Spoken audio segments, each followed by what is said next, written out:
அது ஒரு அடர்ந்த அழகான காடு. அந்த காட்டுக்கு பக்கத்திலேயே ஒரு ஊரு. அந்த ஊர்ல புகழ் வாய்ந்த ஒரு பெரிய கோவில் இருந்துச்சு. அந்த கோவில்ல நிறைய தங்க நகைகளும் வைர நகைகளும் கூட நிறையவே இருந்துச்சு. அந்த செல்வங்களை எல்லாம் காப்பாத்துறதுக்கு அந்த ஊர்க்காரங்க எப்பவுமே கவனமா தான் இருப்பாங்க.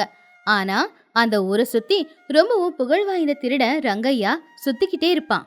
அவன் எப்போ எந்த ஊருக்கு வருவானோ எங்க கொள்ளையடிப்பானோ அப்படின்னு எல்லா ஊர்க்காரங்களும் பயந்துகிட்டே தான் இருப்பாங்க. ஒரு நாள் காலையில பூஜனங்க எல்லாருமே பஞ்சாயத்து கிட்ட இருந்தப்போ ஒரு அம்புல ஒரு காகிதம் குத்தி வந்து அங்க விழுந்துச்சு. அந்த அம்புல இருந்த காகிதத்தை எடுத்துக்கிட்டு அந்த ஊர் காவல்கார அந்த ஊரோட தலைவரான பூமையாவை சந்திக்க போனான். அப்ப காவல்கார பூமையா கிட்ட, ஐயா, தலைவர் ஐயா, நடக்கக்கூடாதது நடந்து போச்சுங்க. அந்த திருடன் ரங்கையா இருக்கான்ல, அவன் ஒரு செய்தி அனுப்பியிருக்கான். அந்த கடிதாசிய பார்த்து பூமையாவும் ரொம்பவும் பயந்து போயிட்டாரு. உடனே பஞ்சாயத்தை கூட்டினாரு. எல்லாருமே பஞ்சாயத்துக்கு வந்திருந்தாங்க. பூமையா ரொம்பவும் பயந்து போய், எல்லாரும் கேளுங்க. அந்த திருடன் ரங்கையா ஒரு செய்தி அனுப்பியிருக்கான். அவனுடைய பார்வை நம்ம ஊரு மேல விழுந்திருக்கு. நம்ம ஊரு கோவில்ல இருக்கிற எல்லா சொத்துக்களையும் திருடணும்னு பார்க்கறான். நீங்க எல்லாரும் உயிரோட இருக்கணும்னா கோவில் வாசலை திறந்து வைங்க, இல்லனா உங்க ஊர்ல எத்தனை உயிர் போகுன்னே தெரியாதுன்னு சொல்லியிருக்கான். அத கேட்ட உடனேயே ஊஜனங்க எல்லாரும் பயப்பட ஆரம்பிச்சாங்க. பெண்களோட கண்ணுல எல்லாம் கண்ணீர் வந்துச்சுன்னா ஆண்களோட முகத்துல பயம் தெளிவா தெரிஞ்சுது. அந்த ஊர்ல ராமையா அப்படிங்கிற ஒரு பலசாலி இருந்தான். அவன் ஒரு நாளைக்கு 10 லிட்டர் பாலை குடிப்பான், 100 தடவை தண்டால் எடுப்பான் அப்படின்னு பேசிப்பாங்க. அந்த ராமையா மீசைய முறுக்கிக்கிட்டு தொட தட்டிக்கிட்டு முன்னாடி வந்தான். ஐயா, அவனுக்கு நான் யாருன்னு தெரியாது, அதனால தான் செய்தி அனுப்பியிருக்கான். அவனை வர சொல்லுங்க. இந்த ராமையா யாருன்னு பாப்பான் பாருங்க. பூமையா பெருமூச்சு விட்டு, டே ராமையா, உன்னோட ஆவேசத்தை அடக்கிக்கோ. அவன் ஒன்றும் தனியா வரப்போறதில்ல. 50 பேர் கொண்ட கூட்டத்தோட வருவான். அவன்கிட்ட கத்தியும் துப்பாக்கி எல்லாம் இருக்கும். நம்மக்கிட்ட என்னடா இருக்கு? நம்மக்கிட்ட இருக்கிறதெல்லாம் கோடாலியும் மரவெட்டியும் தான். ஐயா, பேசாம போலீஸ்கிட்ட சொல்லலாமா? பட்டணத்துக்கு போய் காவல்காரங்களை கூட்டிட்டு வரலாம். பட்டணத்துக்கு போகணும்னா 2 மலையை தாண்டி போகணும். போயிட்டு வர 2 நாள் ஆகுமே. அதுக்குள்ள அவன் ஊருக்குள்ள செய்ய வேண்டியதெல்லாம் செஞ்சிடுவான். நமக்கு இப்ப வேற வழி இல்ல. கோவில் நகைகளை அவங்கிட்ட கொடுத்துட்டு நம்ம உசுரை நாம காப்பாத்திக்கணும். பூமையா சொன்னது கேட்டு எல்லாருமே அமைதி ஆயிட்டாங்க. நகைகளை விட உசுறுதான் முக்கியம்னு அவங்களுக்கும் நல்லாவே தெரியும். அப்பதான் அந்த கூட்டத்துக்குள்ள இருந்து ஒரு சின்ன குரல் கேட்டுச்சு. சூர்யா! எல்லாரும் ஆச்சரியமா திரும்பி பார்த்தாங்க. அங்க சூர்யா அப்படிங்கிற ஒரு 20 வயசு பையன். அவன் ரொம்ப மெலிஞ்சு போய் பார்க்க பரிதாபமா இருந்தாலும் கூட அவன் கண்ணுல ஏதோ ஒரு தைரியம் தெரிஞ்சுது. அவன் சொன்னது கேட்டு பூமையாவுக்கு ரொம்பவும் கோவம் வந்துச்சு. யாரது? சூர்யா, நீயா? பெரியவங்க பேசிக்கிட்டு இருக்கும்போது சின்னவங்க குறுக்க பேசக்கூடாது. வாயை மூடிக்கிட்டு அமைதியாயிரு. ஆனா சூர்யா ரொம்ப தைரியமா, ஐயா, மன்னிச்சிடுங்க. நம்ம கோவில் நகைகளை அந்த திருடங்கிட்ட கொடுக்கலான்னு நீங்க சொன்னதுல எனக்கு விருப்பம் இல்ல. அதெல்லாம் சாதாரண நகை இல்ல. நம்ம பாட்டங்காலத்துல இருந்து காப்பாத்தி வச்சிருக்கிற நகைங்க. அப்ப ராமையா சிரிச்சுக்கிட்டே, டேய், என்ன கிண்டலா இருக்காடா உனக்கு? அவங்க திருடனுங்கடா. 50 பேர் கொண்ட கூட்டம்னு சொன்னாங்களே, காதுல வேலையா? அவங்க உஃப்னு ஊதுனாவே நீ பறந்து போற மாதிரி இருக்க. உன்னால என்ன செய்ய முடியும்? அப்படின்னு சொன்னதும் கிராமத்து ஜனங்க சூர்யாவை பார்த்து சிரிச்சாங்க. சூர்யா தயங்காம, திருடங்களை விரட்டி அடிக்க உடம்பு பலம் மட்டும் போதாதுன்னு கொஞ்சம் அறிவு பலமும் வேணும். உண்மைதான், அவங்க 50 பேரு தான். ஆனா நாம மொத்தமா சேர்ந்தா 500 பேரு. நம்மளால விரட்ட முடியாதா என்ன?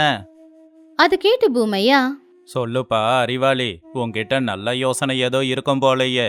எதுவா இருந்தாலும் சொல்லு. நாம நேரா அவன்கிட்ட போய் நின்னு பலியாகணும், அதானே? தேவையில்லைங்க ஐயா.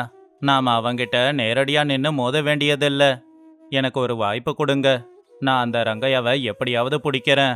நாளைக்கு காலையில அவன் உங்க காலில் விழுந்து மன்னிப்பு கேட்க வைக்கிறேன்.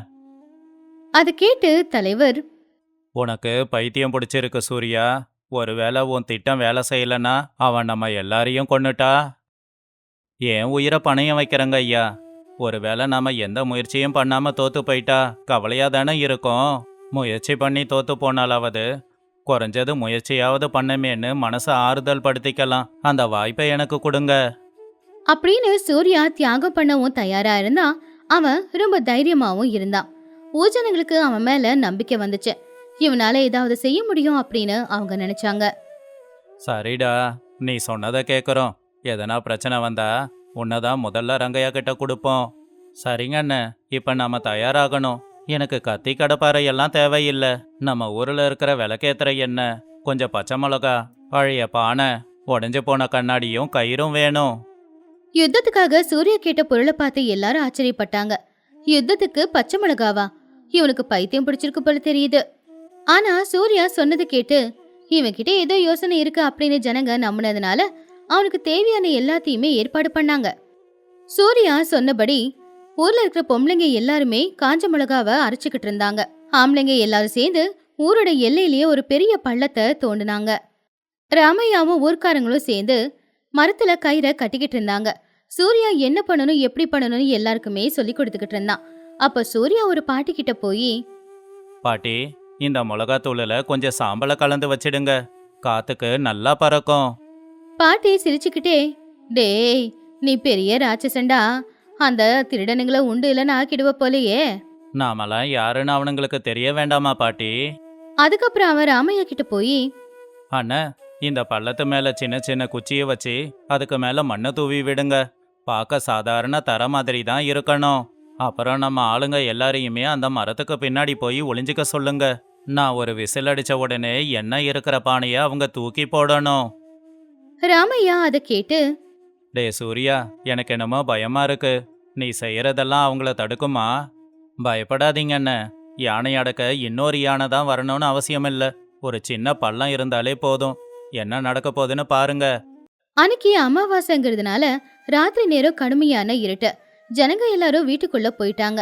சில பேர் மட்டும்தான் செவத்துக்கு பின்னாடி அப்புறம் மரத்துக்கு பின்னாடி ஒளிஞ்சுக்கிட்டு இருந்தாங்க. கோவில் நடைய அவங்க திறந்துதான் வச்சிருந்தாங்க. உள்ள ஒரே ஒரு மண் விளக்கு மட்டும்தான் எரிஞ்சுக்கிட்டு இருந்துச்சு. நகையெல்லாம் அங்கதான் இருக்கிற மாதிரி காட்டினாங்க.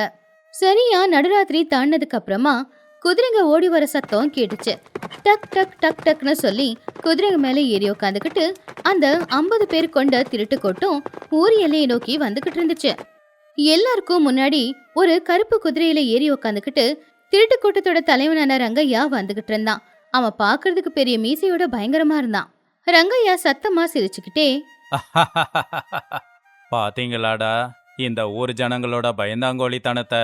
யாரு வீட்டிலையுமே விளக்கேறியல. நாம வரோன்னு தெரிஞ்சு ஊரை விட்டு ஓடி போயிட்டானுங்க போல. சரி வாங்க, கோவில் நட திறந்து தான் இருக்கு. இன்னைக்கு நம்ம எல்லாருக்கும் விருந்து தான் அப்படின்னு ரங்கையா பயங்கரமா சிரிச்சுக்கிட்டே எல்லாரையும் உற்சாகப்படுத்தும் போது எல்லாருமே ஜெய் ரங்கையான்னு சொல்லிக்கிட்டு அந்த குதிரைகளை ஓட்டிக்கிட்டு வேகமா வந்துகிட்டு இருக்கும்போது சூர்யா தோண்டி இருந்த பள்ளத்துல அந்த குதிரை ஒண்ணு மாட்டிக்கிச்சு. அது மேல உட்காந்துருந்த ரங்கையா எகிரி வந்து விழுந்தான். பின்னாடி வந்தவங்களும் மாத்தி மாத்தி விழவும் அந்த பள்ளத்துல இருக்கிற முள் எல்லாமே அவங்க எல்லாரும் உடம்புலயும் குத்திக்கிச்சு. ரங்கையா கோவமா, டேய், என்னடா ஆச்சு? ஏன் மாத்தி மாத்தி விழறீங்க? எழுந்துறீங்க. அப்படின்னு அவன் கத்திக்கிட்டு இருக்கும் போதே அப்பதான் சூர்யா சத்தமா ஒரு விசில் அடிச்சான். அந்த சத்தத்தை கேட்டு மரத்துக்கு மேல உட்காந்துக்கிட்டு இருந்தவங்க எல்லாருமே பானையில கொண்டு வந்திருந்த அந்த விளக்கெண்ணெய கீழே ஊத்துனாங்க. கூடவே கையில இருந்த வேப்பங்கொட்டையையும் கீழே போட்டாங்க. அந்த எண்ணெயில வேப்பங்கொட்டையில நிக்க முடியாம எல்லாருமே வழுக்கி வழுக்கி விழுந்துட்டானுங்க. ஐயோ, வழுக்குதுன்னு எழுந்து நிக்கவே முடியல. இங்க என்னென்ன நடக்குது? அதை கேட்டு ரங்கையா கோவமா, பயப்படாதடா. யாருடா அது? தைரியம் இருந்தா முன்னாடி வாங்கடா. அப்போ சூர்யா 2வது தடவையா விசில் அடிச்சான். 2வது சத்தம் கேட்ட உடனேயே வீட்டு கூரை மேல நின்னுக்கிட்டு இருந்த பொம்பளைங்க எல்லாருமே அவங்க தயார் பண்ணி வச்சிருந்த அந்த மிளகாத்தூள திருடனுங்க மேல தூவுனாங்க. அவ்வளவுதான், திருடனுங்களுக்கு கண்ணு வாய் காதெல்லாம் எரிய ஆரம்பிச்சுது. பாவம், கண்ணு எரியுது, அவங்களுக்கு மூச்சு முட்டுது, தும்மல் வருது, இருமல் வருது. படாத பாடு அவங்க பட ஆரம்பிச்சிட்டாங்க. ஐயோ, என் கண்ணு. டேய், என் கண்ணு சரியா தெரியலடா. இவனுங்க நம்ம எல்லாரையும் வர வச்சு ஏமாத்தி இருக்கானுங்க. வெட்டுறேன், எல்லாரையும் வெட்டுறேன். உங்க எல்லாரையும் கொல்லுவேன். ரங்கையா கண்ணு எரிச்சல்ல உடம்பெல்லாம் எரியறதுனால என்ன பண்றேன்னு தெரியாம அவன்கிட்ட இருக்கிற கத்தி எடுத்து வீச ஆரம்பிச்சான். எதிரி யாரு நண்பன் யாருன்னு யாருக்குமே தெரியல. எல்லாருமே ஒருத்தங்கள மாத்தி ஒருத்தங்க அடிச்சுக்க ஆரம்பிச்சாங்க. அப்பதான் சூர்யா 3வது தடவையா விசில் அடிச்சான். அப்பதான் அந்த இடத்துல ஒளிஞ்சிருந்த ஊர்க்காரங்க, ராமையாவோட நண்பர்கள் எல்லாரும் வெளியில வந்தாங்க. மிளகாத்தூள் கண்ணுல விழுந்து எதுவும் செய்ய முடியாத நிலைமையில திருடனுங்களோட கூட்டம் இருக்கும்போது ராமையா எல்லாரையுமே பெரிய கட்டையை வச்சு டமால் டமால் அப்படின்னு அடிச்சுக்கிட்டு இருந்தான். ஏண்டா எங்க ஊருக்கு வருவீங்க? எங்க கோவில் நகைய நாங்க எடுத்து கொடுக்கணுமா? இந்தாங்க வாங்கிக்கோங்க. அப்போ சூர்யா வந்து, என்ன ரங்கையா, உடம்புல மட்டும் பலம் இருந்தா போதாது, அறிவுல பலம் இருக்கணும். எப்படி இருந்துச்சு எங்க ஊர் பொம்பளைங்க அரைச்ச மிளகா பொடி? ரங்கையா கோவமா, டேய் பிள்ளக்கா பசங்களா, என்னை விட்டுடுங்க, நான் போயிடுறேன். இனிமே உங்க ஊர் பக்கம் நான் வரவே மாட்டேன். அப்போ பூமையா அங்க வந்து, உன்னை விட்டுட்டா இன்னொரு ஊருக்கு தானே போய் கொள்ளையடிப்ப. இவ்வளோ நாளா நீ பண்ண பாவத்துக்கு தண்டனை அனுபவிக்க வேண்டாமா? கிராமத்து ஜனங்க எல்லாரும் சேர்ந்து திருடனுங்களை கட்டி வச்சுட்டானுங்க.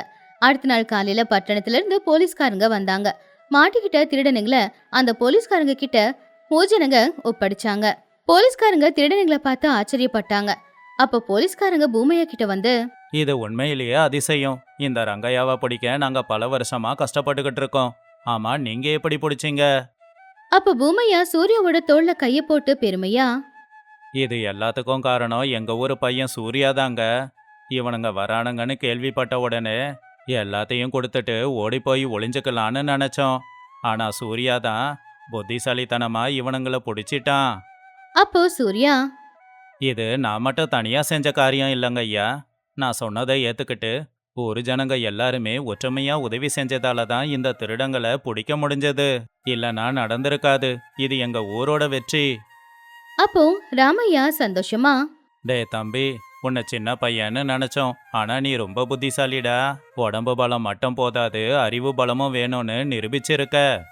அப்படி ராமையா கூட ஊஜனங்க எல்லாரும் சேர்ந்து சூர்யாவாலதான் இன்னைக்கு நம்ம ஊரு காப்பாத்தப்பட்டிருக்கு அப்படின்னு அவனை எல்லாரும் தோல்ல தூக்கி வச்சு கொண்டாடிக்கிட்டு இருந்தாங்க. அப்படி சூர்யா முடியவே முடியாது அப்படிங்கிற ஒரு வேலைய அவனுடைய புத்திசாலித்தனத்தினால முடிச்சு காட்டினான்.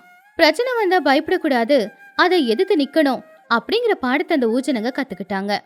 அன்னையில இருந்து எந்த ஒரு திருடனும் அந்த ஊர் பக்கம் தலை வச்சு கூட படுக்கல. தர்மபுர கிராமம் எப்பவுமே அமைதியா இருக்கிற கிராமம். ஆனா அந்த ஊர் பஞ்சாயத்து மட்டுமே எப்பவுமே அடாவடியா தான் இருக்கும். அதுக்கு காரணம் அந்த ஊரை சேர்ந்த ருத்ரையா. அவன் அந்த ஊருக்கு பிடிச்சிருக்கிற ஒரு சனி மாதிரி. ஒரு நாள் காலையில ஏழு விவசாயியான வீரையாவ ருத்ரையா பஞ்சாயத்துக்கு வர சொன்னான்.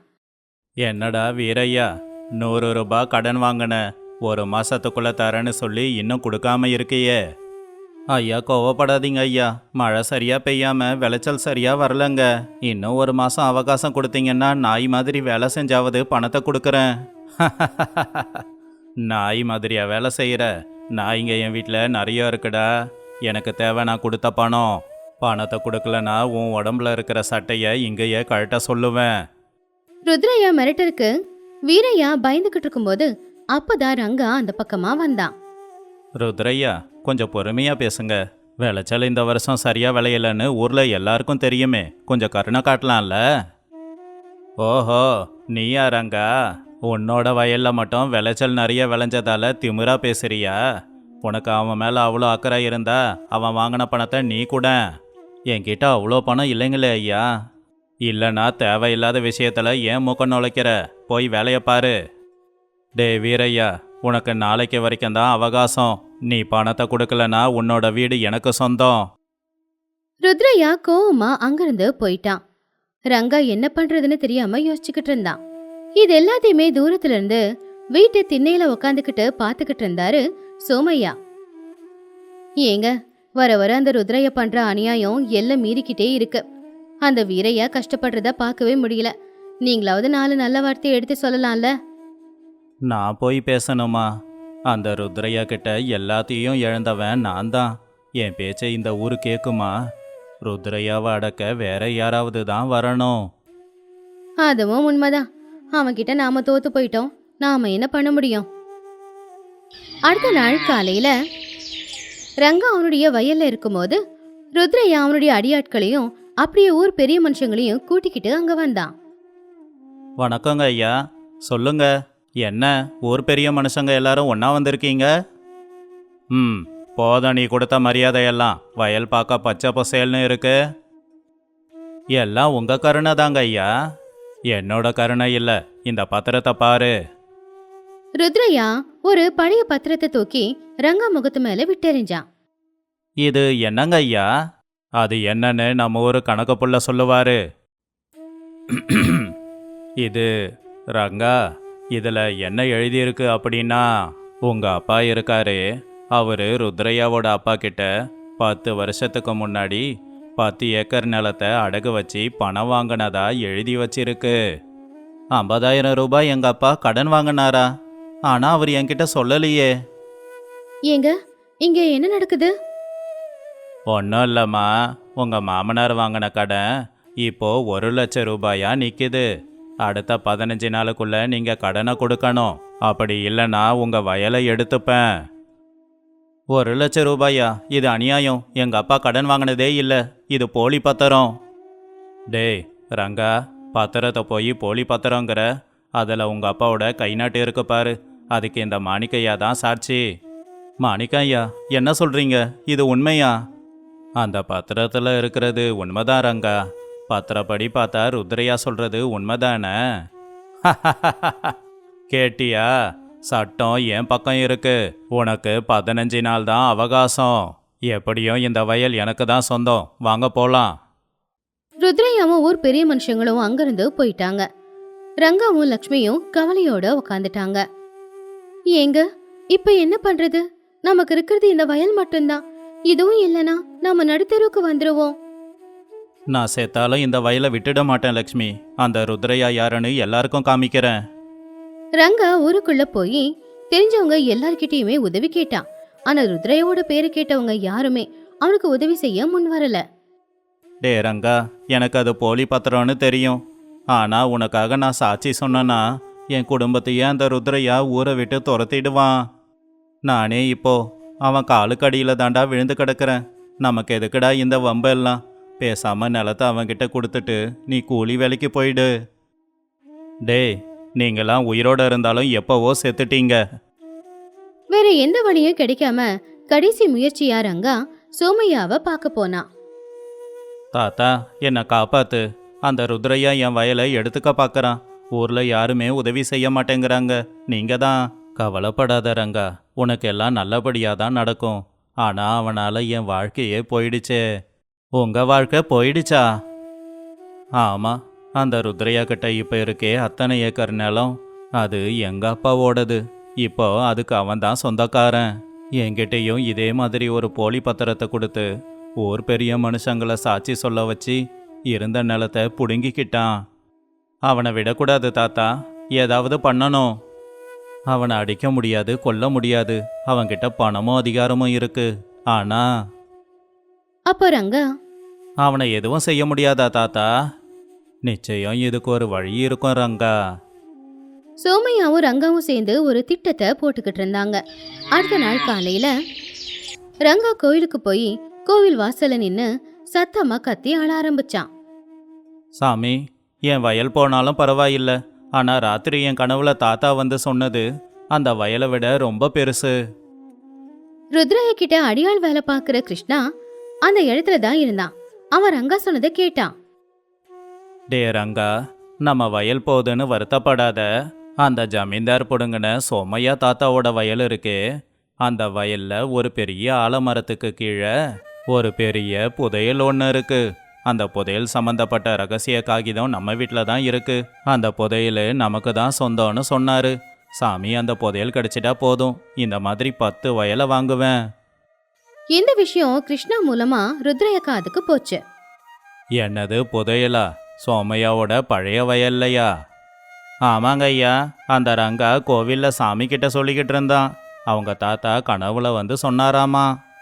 சோமையாவோட தாத்தா பெரிய மனுஷன்தான். அவர் புதையலை ஒளிச்சு வச்சாலும் வச்சிருப்பாரு. ஆனா ரங்கா கனவுல எதுக்கு வந்து சொன்னாரு? அந்த புதையலோட ரகசிய காகிதம் ரங்கா வீட்டுல இருக்கான். அன்னைக்கு ராத்திரியே ருத்ரையா கிருஷ்ணா 2 பேரும் சோமையாவோட பழைய வயலுக்கு போய் அந்த பெரிய ஆலமரத்துக்கு கீழே பள்ளத்தை தோண்டி பார்த்தாங்க. ஐயோ அம்மா, அப்பாடா, ஐயா, இங்க புதையல் இல்லை, இருக்கிறது பூரா கல்லு தான். இன்னும் கொஞ்சம் தோண்டிப்பாரு, அந்த ரங்கா எதுக்கு போய் சொல்ல போறான்? நமக்கு இந்த புதையல் சொந்தமாகணும்டா. 2 ராத்திரி பள்ளம் தோண்டினாலும் அவங்களுக்கு எதுவுமே கிடைக்கல. ருத்ரையாவுக்கு கிட்டத்தட்ட பைத்தியமே பிடிக்கிற மாதிரி ஆயிடுச்சு. புதையல் உண்மைதான், ஆனா அந்த காகிதம் கிடைக்கிற வரைக்கும் எதுவும் செய்ய முடியாதுன்னு நினைச்சான். என்னடா ரங்கா, அவகாசம் முடிய போதே, உன் வயலை எனக்கு கொடுக்குறியா? ஐயா, என் வயலை நீங்களே எடுத்துக்கோங்க, எனக்கு அது தேவையில்லை. அதெல்லாம் இருக்கட்டும்டா. கோவிலில் ஏதோ புலம்பிக்கிட்டு இருந்தியாமே, ஏதோ புதையல் அப்புறம் ரகசிய காகிதம்னு. அது அது வந்து அது தாத்தா கனவுல வந்து சொன்னதுங்க ஐயா. அந்த வயல் உங்களுக்கு தான் சொந்தம், அப்போ புதையலும் உங்களுக்கு தானே சொந்தம், எனக்கு எதுக்கு? இவன் சொல்கிறத பார்த்தா புதையல் இருக்கும்னு தான் தோணுது. இங்கே பாரு ரங்கா, அந்த காகிதத்தை எனக்கு கொடு, உனக்கு 10,000 ரூபாய் தரேன். ஐயோ, என்கிட்ட காகிதம் எதுவும் இல்லைங்க ஐயா. பொய் சொல்லாத, என்கிட்டயே மறைக்க பார்க்குறியா? அதே நேரத்துல சோமைய தாத்தா போட்ட திட்டத்தின்படி ஒரு மாட்டு வண்டி ஊருக்குள்ள வந்துச்சு. அந்த மாட்டு வண்டியில புது ஒரு ஆள் பந்தாவா உட்காந்து வந்துகிட்டு இருந்தான். இங்கே ரங்கா அப்படிங்கிறது யாருங்க? நான் தாங்க ரங்கா. உங்கள் தாத்தா கொடுத்த புதையல் சம்மந்தப்பட்ட காகிதம் ஒன்று உங்ககிட்ட இருக்காமே, அதை தரீங்களா? நான் உங்களுக்கு 50,000 ரூபாய் கொடுக்கறேன். 50,000மா? ஐயோ வேண்டாங்க, காகிதத்தை கொடுத்தா எங்கள் தாத்தா கோச்சிப்பாரு. 1,00,000 ரூபாய் கொடுக்குறேன், காகிதத்தை கொடு. 1,00,000 ரூபாய் கொடுக்குறானா அந்த புதையல்ல கோடி ரூபாய் இருக்குமோ? யாருடா நீ? இங்கிருந்து போ, அந்த காகிதத்தை நான் வாங்க போகிறேன். முதல்ல வந்து கேட்டது நான் தான், நான் எதுக்கு போகணும்? மரியாதையா போறியா இல்ல? அப்ப அவன் பயந்த மாதிரி நடிச்சுக்கிட்டு வண்டி ஏறி அங்கிருந்து போயிட்டான். பயந்து போயிட்டான் பயந்தாங்கோலி. ரங்கா, அந்த காகிதத்தை எனக்கு கொடு. ஐயா, அந்த காகிதம் என்கிட்ட இருந்தா என் வயலை உங்களுக்கு ஏன் கொடுக்க போறேன்? அந்த காகிதம் சோமையா தாத்தா கிட்ட இருக்கு.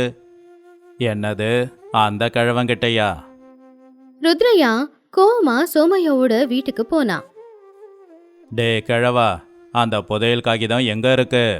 எந்த புதையல்? என்கிட்ட நடிக்காத, புதையல் காகிதத்தை கொடு, இல்லைனா உன் வீட்டை நெருப்ப வச்சு கொளுத்துவேன்.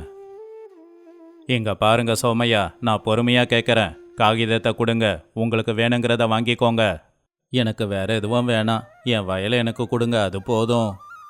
சரி, அந்த 10 ஏக்கர் பூமியை உனக்கே கொடுக்கறேன், காகிதத்தை கொடு. வெறும் வார்த்தையில இல்லை, ஒரு ஜனங்களுக்கு முன்னாடி என் வயலை எனக்கு எழுதி கொடு. அப்படியே அந்த ரங்கனும் பாவம், அவனோட போலி பத்திரத்தை நீ கிழிச்சு போடணும். சரி, ரெண்டுமே நான் பண்றேன், வாங்க பஞ்சாயத்துக்கு போலாம். புதையல் கிடைக்கணும் அப்படிங்கிற ஆசையில ருத்ரையா ஊர் பெரிய மனுஷங்க எல்லாரையுமே கூப்பிட்டு சோமையா ரங்கா 2 பேரையுமே வர சொல்லி ரங்காவோட வயல் சம்பந்தப்பட்ட போலி பத்திரத்தை கிழிச்சு போட்டுட்டு சோமையாவோட 10 ஏக்கர் பூமிய அவருக்கே திரும்ப கொடுக்கறதா பத்திரத்துல எழுதி கொடுத்துட்டான். சோமையா, எல்லாம் நீ சொன்னபடி செஞ்சிட்டேன், இப்போ அந்த காகிதத்தை கொடு. இதுதான் எங்க தாத்தா எழுதின அந்த காகிதம்.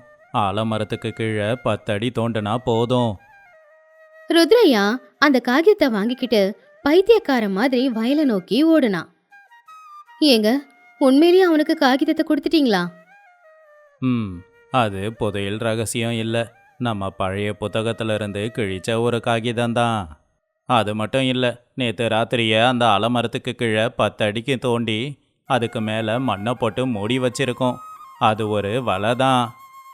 ருத்ரையா கிருஷ்ணா 2 பேரும் அந்த ஆலமரத்துக்கு கீழே போனாங்க. இதோ இந்த இடம்தான், காகிதத்தில் போட்டிருக்கிற இடம் இதுதான், தோண்டுங்கடா தோண்டுங்க. கிருஷ்ணா உடனே பள்ளம் தோண்ட ஆரம்பிச்சான். ரங்காவும் சோமையா தாத்தாவும் ஏற்கனவே பள்ளம் தோண்டி அந்த மண்ணு லூஸா இருந்ததுனால மண்ணை வேகமா எடுக்க முடிஞ்சுது.